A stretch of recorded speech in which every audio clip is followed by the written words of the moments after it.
ایک تجربہ گاہ میں ایک سائنسدان تتلی کے لاروے پر تجربات کر رہا تھا۔ لاروا تتلی بننے کی آخری مراحل میں تھا۔ کچھ ہی دیر میں اس لاروے نے ایک مکمل تتلی بننے کا روپ دھار لینا تھا۔ سائنسدان نے دیکھا کہ لاروے میں ایک سوراخ بن گیا ہے۔ یہ خول کافی چھوٹا تھا، اتنا چھوٹا کہ تتلی کے لیے اس سے باہر آنا ممکن نہیں تھا، لیکن تتلی خوب زور لگاتے ہوئے اس سوراخ کے ذریعے باہر آنے کی کوشش میں مصروف تھی۔ سائنسدان نے سوچا کیوں نہ میں اس تتلی کی مشکل کو آسان کرتے ہوئے اس سوراخ کو ذرا وسیع کر دوں تاکہ تتلی آسانی سے باہر آ سکے، اور اس نے ایسا ہی کیا۔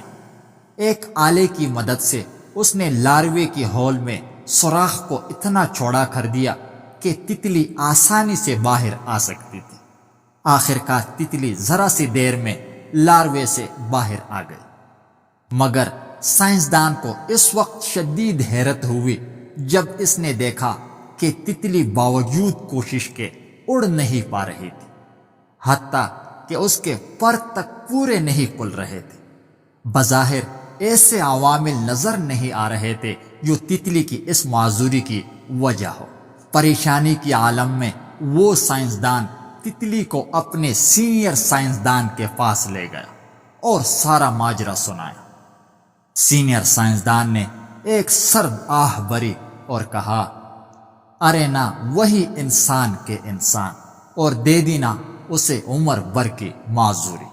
جب تتلی لاروے سے باہر آنے کے لیے زور لگا رہی ہوتی ہے تو اس وقت چند مادے اس کے پروں میں صلاحیت کھر جاتے ہیں۔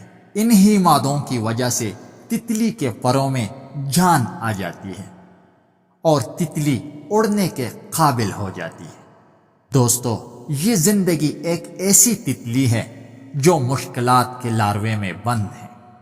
مشکلات سے گزر کر ہی زندگی اپنے اصل مقصد کو پاتی ہے۔ تو اپنی کوشش جاری رکھیے اور دوسروں پر انحصار نہ کریں۔ آپ کی مشکلات اللہ اور خود آپ کے سوا کوئی دوسرا دور نہیں کر سکتا۔ تمام تر مشکلات کے باوجود پورے یقین اور ہمت کے ساتھ اپنی محنت جاری رکھیے۔ ایک دن ضرور آپ بھی اڑنے کے قابل ہو جائیں گے۔ اگر آپ کو یہ ویڈیو اچھی لگی ہو تو پلیز چینل کو ضرور سبسکرائب کیجیے گا۔ میں روزانہ اسی طرح کی ویڈیوز اپلوڈ کرتا رہتا ہوں۔ شکریہ۔